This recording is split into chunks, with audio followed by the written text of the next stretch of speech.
back, dear students. In the last video, I have explained about verbs and the classification of verbs on the basis of role played and the basis of object. In this video, I'll be explaining about the types of verbs on the basis of changeability and also on the basis of their strength. On the basis of strength or form, or on the basis of constancy or inconstancy of form, verbs can be classified into two categories, and they are the regular verbs and irregular verbs. Regular verb is also known as weak verb, while the irregular verb is known as a strong verb. The strong verb or the irregular verb, these are the types of verbs which form their past tense by simply changing the vowel without adding ed, d or t. That is why these verbs are called the strong verbs. Simply, the strong verbs are those verbs whose past tense and past participle show irregularity of vowel sound. Here you can see the examples. Come will change into came. Then again, past participle is come. Then write, wrote, written. Speak, spoke, spoken. So here we are getting the three forms of the verb. They are indifferent to each other. They are V2 and V3 will not be similar. Like for example, if you are taking the word eat, ate, eaten. So V2 and V3 they are entirely different. Even if you are taking the word come, came, come. So V2 is came and V3 is again come. So these are also different. So if we are getting a verb and if we are focusing on the past tense and the past participle, V2 and V3 form of the verb, if they are different, they are showing an irregularity of the vowel sound, then we can say that verb is a strong verb or an irregular verb. While a weak verb or a regular verb are formed by just adding ed or d or t to the present, and thus they are known as the weak verbs. So weak verbs are those verbs whose all the three forms like present, past and past participle exhibit irregularity of the vowel sound. So when you are taking the word cut, the vowel is the same there. If you are saying the word walk, walked, walked. Okay. So there we are getting the V2 and V3 just by adding the suffix ed. Then if we are saying the word spent, we are getting the V2 just by changing the suffix. There is no change in the vowel sound. So these verbs are called the weak verbs or the irregular verbs. On the basis of changeability. Changeability means the capacity of a verb to undergo change or changes in form to have an agreement with tense and subject. That is called changeability. So according to the tense and according to the subject, the verb will be making some changes. Like if I'm saying, I ate an apple or I eat an apple. Take the example, I eat an apple. I eat. Then if I'm saying I ate an apple, first one is in present tense and the second sentence is in past tense. Then he eats an apple. Here I am using S with the verb. So according to the tense and according to the verb, according to the subject, the verb is making changes. That is called changeability. Okay. So on the basis of changeability, we can classify the verbs into two streams, and they are the finite verbs and the non-finite verbs. A finite verb is a verb which shows time or a verb which is limited by number, person and gender of the subject is known as a finite verb. It is very simple that a finite verb is a verb which undergoes changes according to the subject and according to the tense. Simple. If a verb is undergoing change according to the subject and the tense, that verb is called a finite verb. Here you can see the example. Neha writes letters. It is a present tense sentence. They write letters. Again, it is a present tense sentence. Still, the verb is making some changes. Neha is singular, so we have used the verb writes. But they, it is plural. That is why we have used the word write. So, according to the subject, the verb is changing. In the first one, the subject is singular, the verb is singular. In the second sentence, the subject is plural, the verb is plural. And in the third sentence, it is in present perfect. Have written. Have plus V3 means it is in present perfect tense. So, according to the tense, the verb, the main verb has changed there. Okay, write changed into written. So, according to the tense and according to the subject, if a verb is changing, that verb is called a finite verb. While a non-finite verb is a verb that does not show time, or a verb which is not limited by number, person and tense of the subject. That is known as a non-finite verb. So if the verb is not undergoing changes according to the subject and the tense, that verb is called a non-finite verb. That is, a non-finite verbs refer to the verb forms which remain unaltered, notwithstanding the changes in the tense or on the subject. That is called a non-finite verb. Here you can see three examples. Raman tries to sing. We try to sing. They try to sing. In three examples, we can see two verbs are there. Tries, sing. Try, sing. Then try, sing. But everywhere in that sentence, in the three sentences, the verb sing is unaltered. Even if it is singular or plural, it is remaining unchanged. Okay, so we can say the word sing is a non-finite verb, while the verb try is a finite verb because it is changing according to the subject. So Raman is singular, so there we have used tries, but still the verb sing is same there. Then we is plural, so the verb is try. And even now we can see the verb sing is unaltered.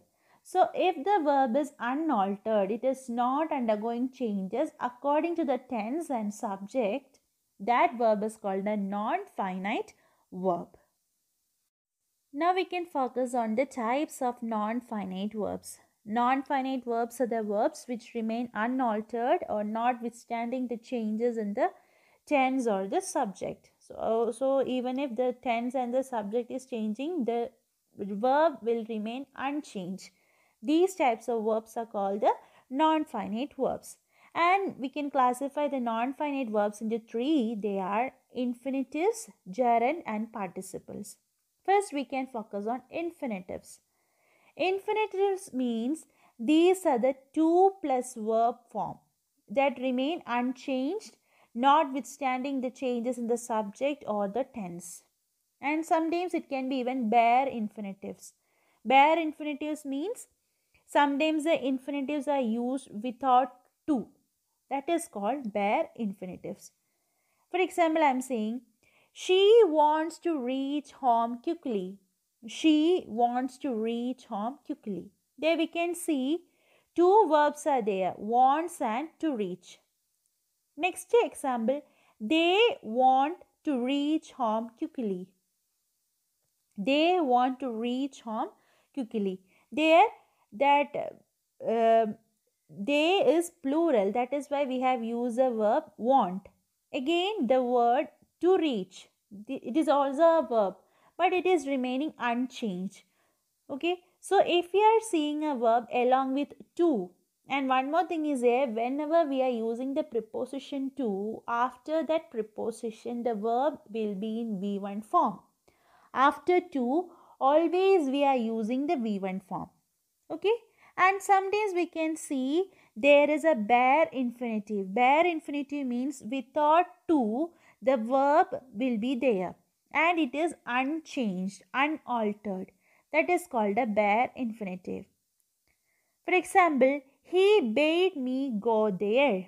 He bade me go there. There we are having two verbs, bade and go. Okay. Then they bade me go there. Okay. So here the verb is unchanged, even though it is not having the preposition to, it is remaining unchanged. Okay, so these types of verbs are called the bare infinitive. Bare means without to. We are having two types of infinitives. They are bare infinitives and two infinitives. Two infinitive means we can see the unchanged verb along with the preposition to, and it is always in V1 form. While the bare infinitive, it means the verb will be there, but there we can't see the preposition to. The second type of non-finite verb is gerund. Okay. Gerunds are the ing forms of verbs that are used in the capacity of nouns. So this gerunds means they are always ing form. And that ing form will be a noun in the sentence. It will be acting as a noun in the sentence. For example, teaching is my dream. Teaching is my dream job. There, what is a verb? Teaching is a verb. And it is acting as a noun also. Isn't it? It is acting as a noun as well. So, these types of verbs, the verbs ending with ing, and they are functioning as a noun in the respective sentence. That is called a gerund. One more example. Reading is a pleasure for some people. Reading is a pleasure for some people. There we have the verb reading. It is ending with ing and it is acting as a noun in the sentence. Then we can say that verb is a gerund. And the last type is participles. Participles are the ing form or the double past forms of verbs used in the capacity of adjective. It is very simple. It can also be an ing form verb like teaching, reading, all these things. It is ending with ing. Another example, dying, dying, dying. It is also a word ending with ing. Okay. So it can be a word ending with ing or it can be a V3 form of the verb. Any V3 form. Okay. But the thing is that now it will be acting as an adjective. In the gerund, I have told you ing form will be acting as a noun, but in the participle, the ing form or the V3 form will be acting as an adjective. For example, do not get out of a moving bus. Do not get out of a moving bus. There we can see moving is a verb there. Moving. It is a verb and it is ending with ing. But what is the specialty of the bus? Moving bus. So bus is the noun and we are giving an importance to the noun bus by using the word moving. Then moving is actually an adjective in that sentence and it is ending with ing.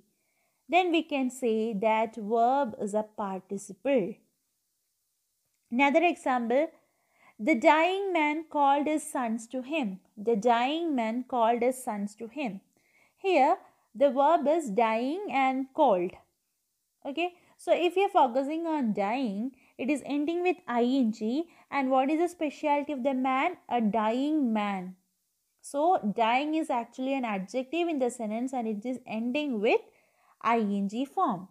So, we can say that is also a participle. Another example, go to the tailor and get your torn shirt stitched. So, get your torn shirt stitched.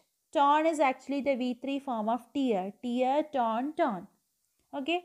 So, that is a V3 form or it is a past participle form of the verb. And what is the specialty of the shirt? It is a torn shirt. Then we can say here the word torn is actually acting as an adjective and it is a V3 form. It is a past participle. So, it is a participle form. Now you can see some examples. For gerunds, see the example, cooking lamb properly is a skill.